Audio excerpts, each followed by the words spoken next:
ജനക്ഷേമ പാർട്ടിയെ കുറിച്ചിട്ട് ഇവിടുത്തെ ഉടുമ്പമലയിലെ ആൾക്കാരോടൊന്നും പ്രത്യേകിച്ച് പറഞ്ഞറിയിക്കേണ്ട കാര്യമില്ല. അതിന്റെ പ്രവർത്തകരെന്താന്നും ജനക്ഷേമ പാർട്ടി എന്താന്നുള്ളതൊക്കെ കൃത്യമായിട്ട് അറിയുന്ന ആൾക്കാർ തന്നെയാണ് ഉടുമ്പമലയിലുള്ള. അത് സത്യശീലം മനസ്സിലാക്കിയാൽ മതി. നമ്മൾ പല കാര്യത്തിലും ഈ ചില വിരോധാഭാസങ്ങൾ ഉണ്ടാവും.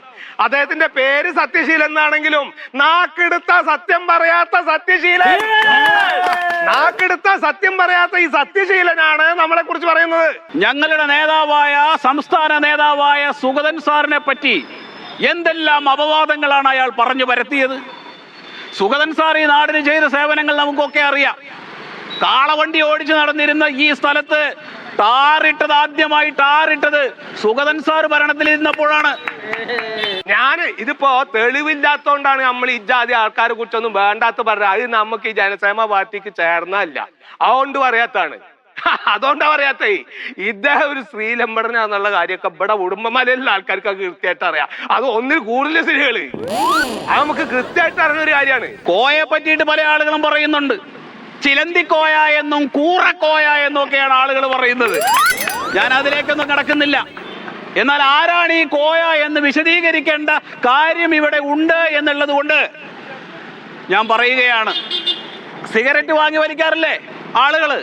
അങ്ങനെ സിഗരറ്റിന്റെ കവറിന്റെ പുറത്ത് അപ്പോയിന്റ്മെന്റ് എഴുതി ജോലിയിൽ പ്രവേശിച്ചയാളാണ് കോയ. വായ്പണ്ടി കോർപ്പറേഷന്റെ ചെയർമാനായിട്ട് വന്ന ആളാണ് ഈ ചെങ്ങായി. മൂപ്പര് ഇവിടെ വന്നിട്ട് ഒരു 6 മാസം കഴിഞ്ഞപ്പോഴത്തേക്കും വായില്ല, പിണ്ടിയില്ല, കോർപ്പറേഷനും ഇല്ല, വികസനവും ഇല്ല. ഒരു കുളം കുഴിക്കാൻ ഏറി വന്നാൽ എന്ത് ചെലവാകും? 15 ലക്ഷം രൂപ, 20 ലക്ഷം രൂപ. ചെലവായത് എത്ര? 50 ലക്ഷം. 50 ലക്ഷം രൂപ മുടിച്ച് ഒരു കുളമുണ്ടാക്കി സ്വന്തം പോക്കറ്റ് വീർപ്പിച്ചവനാണ് ഈ കോയ. പോട്ടെ, 40 സമ്മതിച്ചു, 40 ലക്ഷം ആയിരുന്നിരിക്കട്ടെ. ഈ കുളത്തിലെ മണ്ണ് എവിടെ പോയി? മണ്ണ് സ്വന്തം സഹോദരിയുടെ പുരയിടം നികത്തുന്നതിന് വേണ്ടിയാണ് ഈ മണ്ണ് മൊത്തം അടിച്ചത്. ഇതാരെങ്കിലും ചോദിച്ചിട്ടുണ്ടോ? ഇങ്ങനെ ഓരോന്ന് പറയാൻ തുടങ്ങിയാൽ കോയയുടെ കാര്യം ഇവിടെ ഒന്നും നിൽക്കില്ല. നിങ്ങൾ പറയണ ഈ ജാതിയുള്ള ഓരോ കുത്തിത്തിരിപ്പിനും വച്ചടി അവര് വികസനത്തിലേക്ക് പോവുള്ളൂ. അവരുടെ ചിന്ത അങ്ങനെ പോവുള്ളൂ.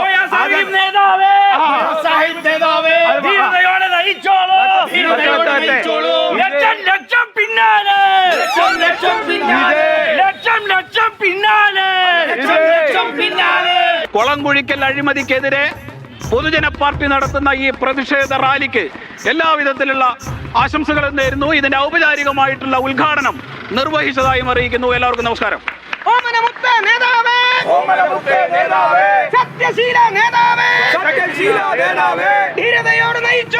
ഇവിടെ തടിച്ചുകൂടിയിട്ടുള്ള മുഴുവൻ ഉടുമ്പമലയിലെ മുഴുവൻ ആളുകൾക്കും ഈ പാർട്ടിയുടെ ഹൃദയം നിറഞ്ഞ അഭിനന്ദനങ്ങൾ അറിയിക്കുന്നു.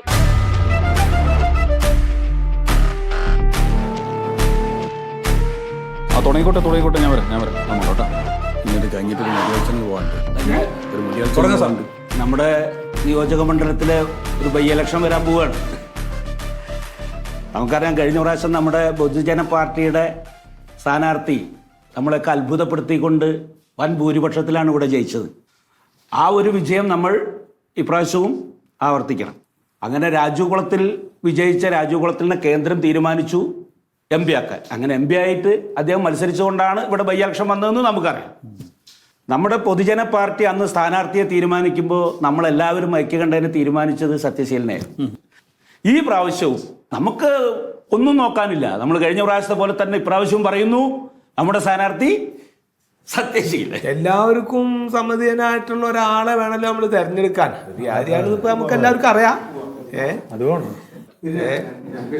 അല്ല നേതാവേ, വനിതാ പ്രാതിനിധ്യത്തിന്റെ കാര്യം നിങ്ങൾ മറക്കരുത്.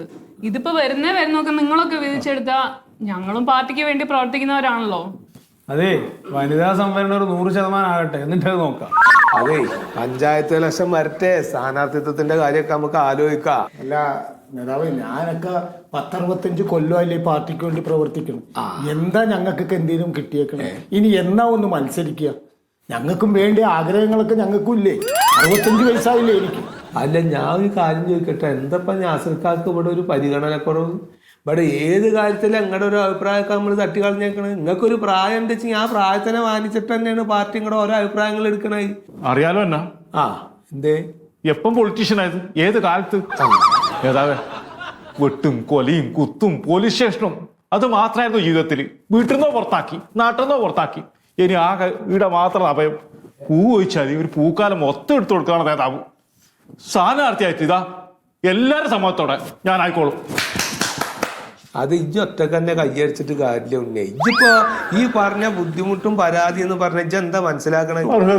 ഇപ്പൊ നേതാവായാലും അനക്ക് കിട്ടാടി തന്നെയാണ്. കാരണം അനക്ക് അതിലാണ് പരിചയം.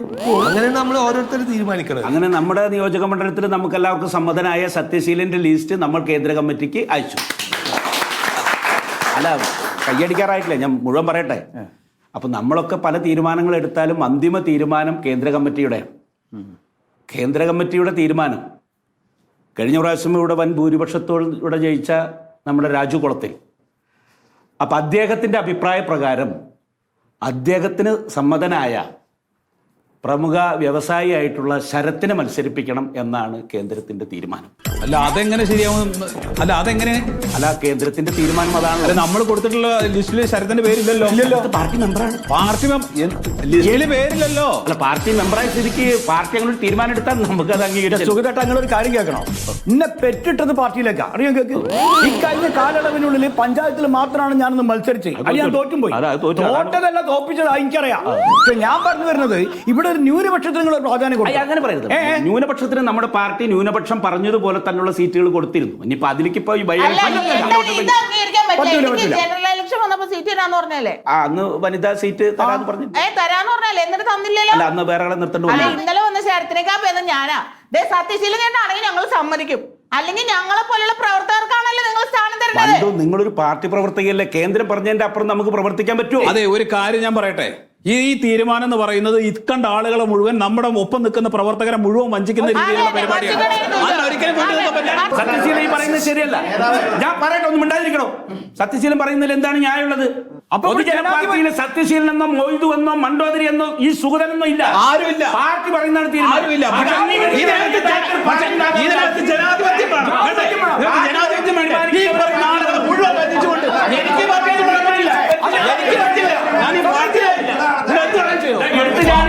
സത്യശീലൻ ദോഷം ചെയ്യും. അയാൾ എടുത്തു ചാടി ജീവിതം ഇതാക്കിയ പോലെ നിങ്ങൾ ആരും ശ്രമിക്കരുത്. നമ്മുടെ പ്രസ്ഥാനത്തിന് വേണ്ടി, പാർട്ടിക്ക് വേണ്ടി ഉറച്ചു നിൽക്കുക. കേന്ദ്രം തീരുമാനിച്ച നേതാവിന് വേണ്ടിയിട്ട് നമ്മൾ പ്രവർത്തിക്കുക. അതാണ് ചെയ്യേണ്ടത്. ഒരു ഗതിയില്ലായിരുന്ന പത്മനാഭന്റെ മോൾക്ക് ഇപ്പോ ഫ്ലാറ്റ് 4. അതേത് മോള്? അതിന്റെ പെണ്ണുമുള്ള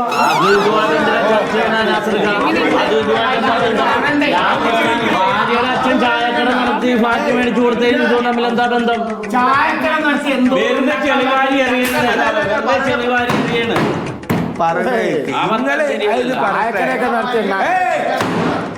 ഇതിപ്പോ ഒരു യോഗം കോഡിലാണ്, അല്ലാണ്ട് നിങ്ങൾക്ക് തട്ടുകൂടാനുള്ള സ്ഥലമല്ലേ.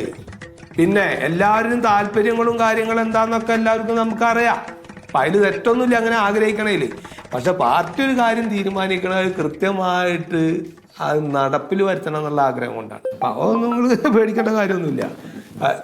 ഫോൺ വേണം. എന്താണ്? അത് പറ്റില്ല. ഹലോ.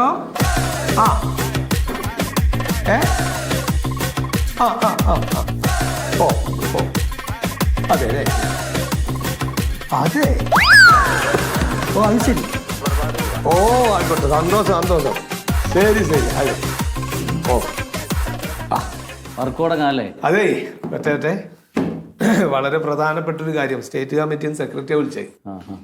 വേറൊന്നല്ല, നമ്മുടെ പൊതുജന പാർട്ടിയിലെ നേതാവ് സത്യശീലൻ പാർട്ടി ഒഴിഞ്ഞ് ജനക്ഷേമ പാർട്ടിയിലേക്ക് വരാൻ സാധ്യത. അതാണ് ഇപ്പൊ സ്റ്റേറ്റ് കമ്മിറ്റി. നല്ല കാര്യമാണ്. ഈ സമയത്ത് നമുക്ക് ജയസാധ്യതയുണ്ട്.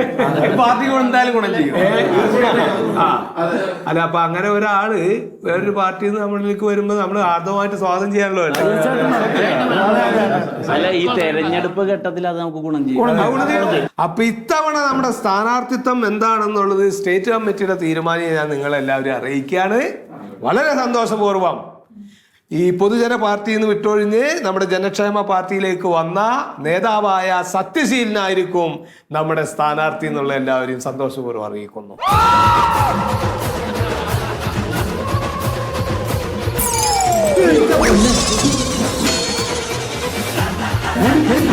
¡Vamos! ഇതെങ്ങനെ വിശ്വസിക്കാൻ പറ്റും നിങ്ങൾ പറയുന്നത്? ഞാൻ കാരണം നിങ്ങൾ സംസാരിക്കുന്ന ഈ തകരപ്പാട്ടേന് കണ്ടിട്ട് ആൾക്കുന്ന മാതിരിയാണ്. നിങ്ങൾ ഈ ജനങ്ങളെ വിദ്യാർത്ഥിക്കുന്ന മറുപടി എന്താ ഈ മാധ്യമങ്ങൾ ജനങ്ങളുടെ ശബ്ദമാണ്. നിങ്ങൾ ഇങ്ങനെ ചറവറ ചോദിക്കല്ല, ഓരോരാളെ ചോദിക്ക്, അതിന് ഉത്തരം പറയുന്നത്. അതാ ഈ പറഞ്ഞത്. ഇതിപ്പോ ഈ തകരപ്പാട്ടിൽ കല്ലിട്ട് അളക്കണ മാതിരി നിങ്ങൾ എല്ലാവരും കൂടി വെള്ളം ഉണ്ടാക്കി. വരാനിരിക്കുന്ന ഉപതെരഞ്ഞെടുപ്പിൽ സീറ്റ് നിഷേധിച്ചതിന്റെ ഭാഗമായാണ് താങ്കൾ പൊതുജന പാർട്ടി വിടാൻ കാരണമെന്ന് കേൾക്കുന്നുണ്ടല്ലോ, അത് ശരിയാണോ? അത് പൂർണ്ണമായിട്ടും ശരിയല്ല. കാരണം അങ്ങനെ ഒരു ചോദ്യത്തിന് യാതൊരു പ്രസക്തിയും സത്യത്തിൽ ഇപ്പോൾ ഇവിടെ ഇല്ല. കാരണം നിങ്ങൾക്ക് എല്ലാവർക്കും അറിയാം, കഴിഞ്ഞ ഇലക്ഷനിൽ സ്ഥാനാർത്ഥിയായിട്ട് നിശ്ചയിച്ചിരുന്നത് എന്നെയാണ്. എന്നാൽ ആ സീറ്റ് ഞാൻ വേറൊരാൾക്ക് വേണ്ടി മാറിക്കൊടുത്തയാളാണ്. അത് നിങ്ങൾക്ക് എല്ലാവർക്കും അറിയാമല്ലോ. പിന്നെ ഇങ്ങനെ ഒരു ചോദ്യം ചോദിക്കേണ്ട കാര്യം എന്ത്?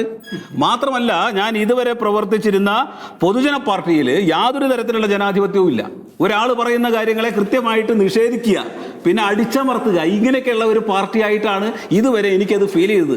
ഏതോ ജയിലിലാണ് ഞാൻ കിടക്കുന്നത് എന്നാണ് സത്യത്തിൽ എൻ്റെ ധാരണ ഉണ്ടായിരുന്നത്. എന്നാൽ അതിൽ നിന്ന് പൂർണ്ണമായും മാറി ജനങ്ങളുടെ കൂടെ നിൽക്കുന്ന ജനക്ഷേമപരമായിട്ടുള്ള കാര്യങ്ങൾ ചെയ്യുന്ന ഒരു പാർട്ടി എന്നുള്ള നിലയ്ക്കാണ് ഞാൻ ഇപ്പോൾ ഈ പാർട്ടിയെ വിശ്വസിക്കുന്നത്. നാളിതുവരെയായി ബദ്ധശത്രുക്കളായ 2 പാർട്ടിക്കാരായിരുന്നല്ലോ കോയയും സത്യശീലനും. ഇപ്പോൾ ഒന്നാകുക എന്ന് പറയുന്നത് ജനങ്ങളെ വിട്ടിയാക്കുന്നതിന് തുല്യമല്ലേ? അത് എന്ത് ചോദ്യമൊക്കെ ഈ ചോദിക്കണേ? അങ്ങനെ ഒരു ശത്രുതയും മിത്രമൊന്നും ഈ മറ്റേ ഇത് രാഷ്ട്രീയത്തിലില്ല. ആ കാര്യം ആദ്യം മനസ്സിലാക്കി. ആശയപരമായിട്ടുള്ള വിയോജിപ്പാണ് ഇപ്പോൾ നമുക്കിടയിലൊക്കെ ഉള്ളത്. അല്ല ഇപ്പോൾ ഇതിപ്പോ അങ്ങനെ കാലാകാലം ശത്രുവായിട്ട് തന്നെ അങ്ങനെ ജീവിക്കണം എന്നൊക്കെ വല്ല ആഗ്രഹങ്ങൾക്ക് ഉണ്ടോ? ശരിക്കും നിങ്ങൾക്ക് രണ്ടുപേർക്കും രാഷ്ട്രീയമുണ്ടോ? എന്താ പേര്? മനു. ഏത് ചാനലിൽ? കൊക്ക ടി വി. ചോദിച്ചു. അല്ല, ആ ചോദ്യം എന്ത് ചോദ്യമാണത്? അല്ല, അത് എന്താ ചോദ്യം എന്ന് മനസ്സിലാവുന്നില്ല. ഞങ്ങൾക്ക് രാഷ്ട്രീയം ഉണ്ടാവുന്നുള്ള ചോദ്യത്തിന് ഇവിടെ എന്താണ് പ്രസക്തി? കാരണം ഞങ്ങൾ രാഷ്ട്രീയത്തിൽ പ്രവർത്തിച്ചൊക്കെ നിങ്ങൾ കണ്ടോണ്ടിരിക്കുന്നല്ലേ. നിങ്ങൾക്കൊരു കോമൺ സെൻസെങ്കിലും വേണ്ട ഈ ചോദ്യങ്ങൾ ചോദിക്കുമ്പോ. ഈ ജാതി കാര്യങ്ങൾക്കാണ് ഞങ്ങൾ ഇവിടെ വന്നിരിക്കണത്. ഇതൊന്നും ശരിയല്ല കേട്ടോ, ഈ ജാതി വർത്തമാനങ്ങൾ പറയാനും ഇതിന്റെ